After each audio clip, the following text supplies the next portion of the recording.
You're already dead. You just don't know it yet. You're falling. Not through air, through the ocean. The water presses on your chest like a vice, but you don't feel the pain yet. That's because at a depth of 1,000 meters, your nerves no longer transmit signals. Your lungs are your last hours. No, minutes, seconds. Inside them is air, and air is a traitor. Under pressure equal to 1,086 atmospheres, the gas collapses into a ball of flesh. Not slowly, not gradually, instantly, like a paper bag under a hydraulic press. Your ribs don't break. They're driven inward, turning your chest into a solid mass. Blood will gush into your pleural cavity, but you won't see it.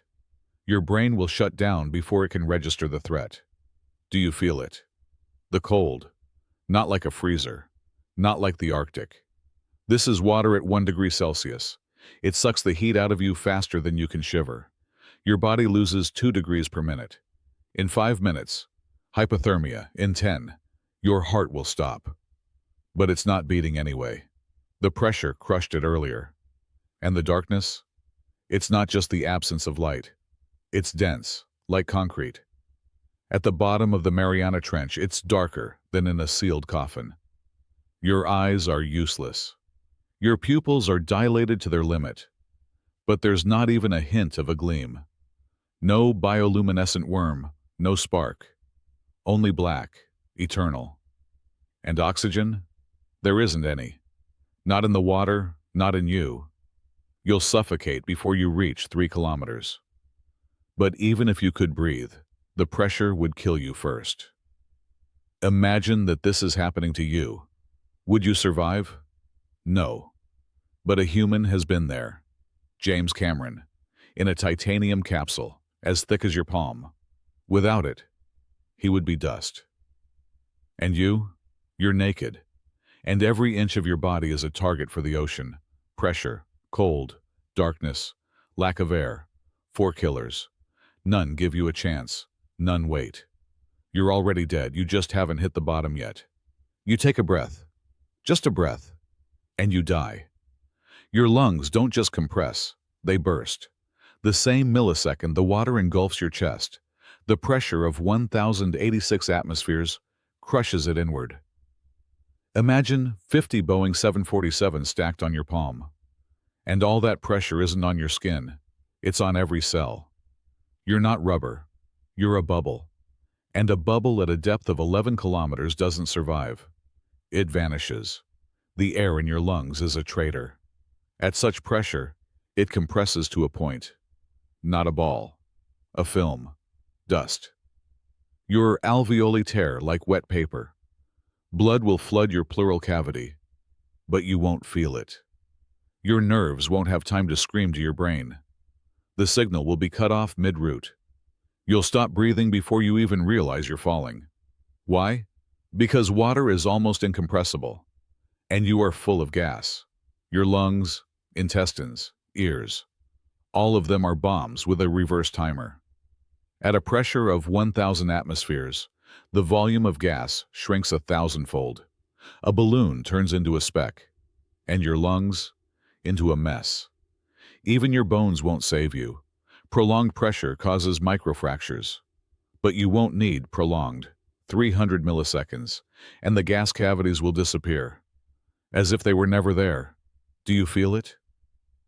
It's not heavy. It's physics as an executioner. It's not angry. It's not vengeful. It just does its job, and you are an error in its equation. Imagine 1,200 African elephants standing on your skull, not pressing, standing, calmly, naturally, and all this, on every square centimeter. Your ribcage is driven inward. Your ribs don't crack with a crunch. They make a quiet snap, like matches in a fist. Your cranial sinuses explode from within. Your brain doesn't compress. It loses its support. Would you survive? No. And even if your lungs could withstand it, you would still die. Because the next killer is already waiting. It seems soft, almost cozy, just 1 degree above freezing. But water removes heat 25 times faster than air. In 5 minutes, the shivering will stop. In 10, your heart will slow. In 15, it will stop. Not from the cold, but because your cells will stop recognizing each other. The key to respiration in every cell will freeze, and it won't turn. You're already dead. You just haven't realized you took your last breath. You're still alive. By some miracle, your lungs haven't burst. Or perhaps you're no longer breathing, but your heart is still beating. And now you feel the cold. Not like a winter swimming pool, not like the mountains. This is a penetrating, icy cold that rushes into your veins like poison. It doesn't sting your skin. It penetrates deep, freezing the blood in your capillaries. Every cell screams. Your muscles cramp. Your fingers stop obeying. And then, a strange calm. You stop shivering. You want to close your eyes. You think, maybe I'll just rest. But it's not fatigue. It's hypothermia.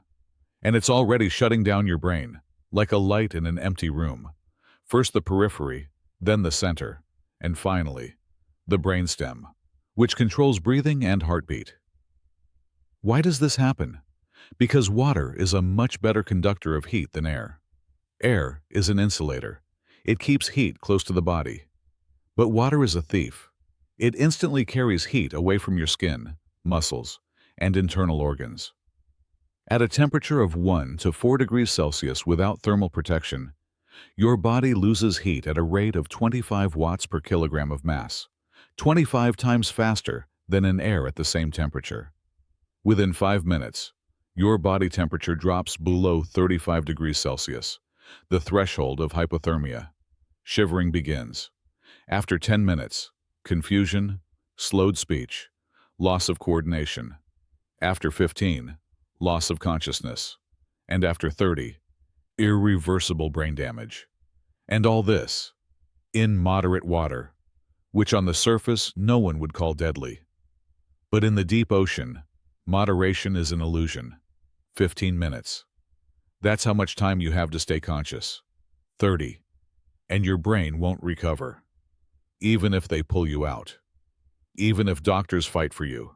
Because neurons, deprived of warmth, die irrevocably. And all this, not in the Arctic Ocean, but in water that seems almost warm. Here's the paradox. You can die from cold in what would feel like a cool shower on land. Because in the deep ocean, there is no almost. There is only death, and the speed with which it overtakes you. Laboratory tests show that at 4 degrees Celsius, without a thermal suit, a person loses consciousness on average in 14 minutes and 37 seconds. But even if you somehow manage to stay warm, you would still be doomed, because around you is not just darkness. It is absolute, cosmic, bottomless darkness. Not a single photon, not a glimmer, not a shadow. You don't just not see. You lose your sense of direction, time, even your own body. And in this void, your mind begins to go insane. So even if you didn't freeze, you would go blind. And insane. In just a few minutes. Do you feel it? It's not cold. It's a timer. 14 minutes and 37 seconds. And you are no longer you. Would you survive? No. You can't see. Not because your eyes are closed. Because there is no light. At all. Not a glimmer, no reflection. No distant flicker. At the bottom of the trench, the darkness is like the surface of Pluto, where even telescopes see only black. And in this darkness, you lose yourself. Where is up? Where is down? Are you falling? Or are you already lying down? Are you alive? Or already dead? Your brain doesn't know, and it starts to invent shadows, whispers, a gaze on the back of your neck. But there's no one around, just you, and silence, dense as lead. After just 20 minutes without light, your visual cortex starves. Neurons, deprived of input, begin self-generation. You see faces, hands, a door. but they aren't there. This isn't a dream. This is decay. Your brain, like a restaurant menu with no dishes, starts inventing food. Imagine this is happening to you. Would you survive? No. Absolute darkness is not just not being able to see anything. It's the disconnection of one of the main channels of communication with reality. Your eyes are silent. Your vestibular system goes crazy, without visual cues. It doesn't know if your body is moving or still. Your internal clock breaks. Melatonin is released chaotically. Day and night blur. Sleep becomes wakefulness. Wakefulness, a nightmare. In sensory deprivation experiments, people lost touch with reality in as little as 30 minutes. Faster than from hunger. Faster than from pain. Because the brain cannot live in a void. It demands signals. And here, only silence. Do you feel it? It's not darkness. It's disconnection. And the longer you're in it, the less you believe you exist. Your personality begins to crumble. Thoughts become muddled. Memory distorts. You forget your name. Then, what a name is. Then what you is. But even if you kept your sanity, you would still suffocate. Around you is water. It contains more oxygen than air. But you are not a fish. Your lungs cannot extract it. They will flood, like an empty bottle thrown into the ocean. The irony? You are dying in oxygen. Just not the right kind. Would you survive? No. You're already dead. You just haven't realized your mind went first. You inhale, not air, water. Instinct takes over. Your mouth gapes open, and the ocean rushes in, like an army storming a defenseless city. Water, not drops, not a stream. It's a torrent that constricts your larynx, tears your trachea, floods your bronchi. You cough. But coughing is an empty gesture. Water is already in your lungs. It rushes into your alveoli, like cement into cracks. Air is displaced. Oxygen disappears. Carbon dioxide builds up. Your brain screams, air. But all around, only water. You claw at your chest, you thrash. Your heart, 180 beats per minute, and suddenly, silence. Strange. Warm. You stop resisting. You just sink down, into the black, into the last. 45 seconds after the first gulp of water, your brain goes into hypoxic shutdown. You are no longer you. You are a body, awaiting cessation. Why? Water isn't a void. It contains more oxygen than it seems. But it's not your friend. It's a ghost, dissolved in molecules, diluted, inaccessible. Your lungs are designed for gas, for free O2, which easily passes through membranes, like a key into a lock. Water, however, is not a key. It's glue. It seals the alveoli, blocks gas exchange. Even in the most oxygen-rich seawater, its concentration is 30 times lower than in air. And when water is in your lungs, oxygen doesn't get through. Your blood darkens. Your brain starves. After 60 seconds, the first neurons die, irrevocably. Here's the irony. You're drowning in an ocean where there's more oxygen than in the atmosphere above your head. But it's useless to you. Like gold in a safe without the code. Like water in a desert that you can't drink. Nature isn't cruel. It just isn't for you. Fish breathe because they have gills, thin, branched, with a surface area dozens of times larger than your lungs. They extract every atom of oxygen from the water. You, flesh, unsuited for liquid. You weren't made for the deep. You are an error in its equation. And even if you learned to breathe water, you would still die. Because this water is poisonous. In the depths of the trench, it's saturated with hydrogen sulfide, methane, heavy metals. Every gulp is like inhaling incandescent poison. Hydrogen sulfide blocks the key to respiration in every cell, the very one that rotates the mitochondria. Without it, energy disappears. Cells extinguish. Not immediately, but surely. You would suffocate twice, first from water in your lungs, then from poison in your blood. Do you feel it? It's not drowning. It's betrayal. The ocean gives you everything, and nothing at the same time. Would you survive? No. You inhale. Not water. Acid. It rushes into your lungs like molten metal, burning through the alveoli, thinner than spider webs. Their walls, 1/1000th of a millimeter, and each is a target. The water at the bottom of the trench isn't water. It's a syrup of poison, hydrogen sulfide, mercury, lead, cadmium. The concentration of hydrogen sulfide is 500 parts per million, enough to paralyze the respiratory center in 3 breaths. The pH, 5.5. Acid. It doesn't flow. It burns. From the inside. Your lungs don't fill. They dissolve. Like sugar in hot water. Do you feel it? It's not drowning. It's chemical execution. At a depth of 11 kilometers, water is not a solvent. It is a transport of death. The pressure of 1086 bar compresses molecules, turning the ocean into a dense, viscous sludge. Heavy metals, settled over millions of years, are now bioavailable. They rush into your blood like a virus. Mercury binds proteins. Lead destroys hemoglobin. Cadmium blocks kidneys. And all this, in the first 12 seconds. Even sulfuric acid kills slower. It's external. But this water is internal. Why? Because there is no oxygen here, only anaerobic bacteria, decaying in eternal darkness. They process organic matter into hydrogen sulfide, a gas that kills faster than a bullet.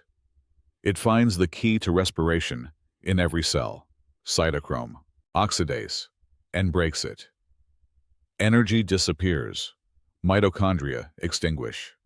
Neurons are silent. The heart beats into the void. Imagine this is happening to you. You are falling. And the first thing that kills you, not pressure, not cold, not darkness, water, transparent, silent, and deadly. Deep-sea amphipods have enzymes, shields against poison. You, nothing. Your lungs evolved for clean air, and here they become a sponge, absorbing death. After 30 seconds, cyanosis. Your skin turns blue. Your blood darkens. Your brain starves. After 45, your nervous system shuts down. Not from pain, from chemical shock. Would you survive? No. Your body will become food even before your heart stops. Bacteria in the silt are already waiting. They will begin decomposition with the first gulp. But even if you avoided the poison, even if your cells remained intact, something else awaits you. You'll be alone, not alone, like in a desert, but alone, like an atom in a vacuum. Within hundreds of kilometers, no sound, no movement, no pulse, only silence, dense as lead, and darkness, blacker than on the surface of Pluto. Your brain, deprived of signals, will begin to generate reality. After 90 minutes, faces in the void, voices in the silence, a door that isn't there. You're already dead. You just haven't realized that the water killed you first. You look around, nothing. No shadow, no movement, not even a hint of life.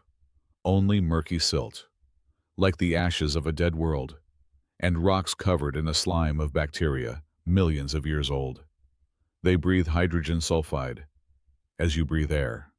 To them, you are just organic matter, fresh, warm, convenient. You scream. The sound doesn't travel. Water is 800 times denser than air. It swallows a scream, like a rag absorbs water. Your voice dies in your ears. You wave your arms. No one sees. You try to remember your mother's face, a friend's name, but memory fades.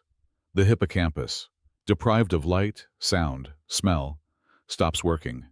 Your brain starves and begins to eat itself. First, memories, then thoughts, then you. After 90 minutes, you see a door in a wall of darkness. After 120, you hear laughter. After 150, you talk to a shadow, and then it too disappears. Only emptiness remains, and the realization, you are the first person here, and the last. No one will come. No one will hear. No one knows you fell. The Mariana Trench doesn't call. It's silent. And it waits. Do you feel it? It's not loneliness. It's biological exile. You are not a guest. You are food. The human body has evolved for 3.5 billion years in a world where there are others nearby, where there are sounds, smells, sights, where the brain receives signals every millisecond. Here, nothing. And without that, an internal collapse begins. Metabolism drops by 40%. Immunity shuts down. Interleukin-2 levels, 0. Serotonin, dopamine, everything disappears. Like in Antarctic winterings, where after 3 days people stop talking, and after 4, they don't recognize themselves in the mirror. And here, there isn't even a mirror, only darkness and silence. Would you survive? No. You are a biological artifact, accidentally fallen into a world where humans don't belong. Your cells await a signal, live. But the signal doesn't come, and then they begin. Apoptosis, programmed self-destruction. Not from pressure, not from cold, from failure. The body decides, life is impossible, and it's right. But wait, someone was there. James Cameron. He descended alone, and returned. How? Simply, he wasn't in this hell. He was in a shell, in a titanium capsule, 109 centimeters in diameter. It cheated physics. It cheated chemistry. It cheated death itself. Without it, he would be dust. Like you. You're already dead. You just haven't realized that no one will hear your last breath. He survived, but only because he was in a shell. 3 hours, in a titanium sphere, 109 centimeters in diameter. Smaller than a coffin, knees to chest, arms pressed to the body. Breathing, only through the nose to avoid hitting sensors. Beyond the wall, pressure that crushes steel like foil. Beyond the viewport, darkness where even shadows are not born. He didn't move, couldn't. Every movement, a risk. Every breath, an echo in the metallic womb. Heart, 110 beats per minute, cold. 34 degrees inside the body. And all this, for 5 minutes of observing a place where man is in error. The Deepsea Challenger bathyscaphe is not a ship. It's calculation, fear, and respect. A capsule made of grade 5 titanium alloy. Wall thickness, 64 millimeters. Not 59, not 70. Exactly 64. Because at a pressure of 1,086 atmospheres, that's the boundary between life and implosion. If the metal were even a millimeter thinner, the sphere would collapse in 1,000th of a second, faster than a nerve impulse could reach the brain. You would die without even realizing you were dying. Titanium wasn't chosen for beauty. It doesn't rust in hydrogen sulfide sludge. It doesn't crack from the cold. It holds. But only if the engineers didn't make a mistake. Only if the weld seam is perfect. Only if the pressure doesn't find a weak spot. And Cameron knew this. Every moment. In the silence, where only the sound of one's own heart is audible, fear doesn't scream. It whispers. And that whisper is louder than an explosion. Imagine this is happening to you. You are a creator of worlds. And now, an embryo in a metal egg, plunged into hell. You don't see, don't hear, don't feel anything but the cold and pressure that presses, not on the walls, but on your mind. You know, if the glass cracks, you won't be crushed. You'll be pulverized, instantly, without pain, but with eternal fear that would remain in memory. if memory survived. Technology, our shell. Without it, we are air in the ocean, a bubble destined to disappear. We look into the abyss only through 17-centimeter thick quartz. We touch, with carbon fiber manipulators. We listen, through hydrophones. We are not part of this world. We are guests in a spacesuit.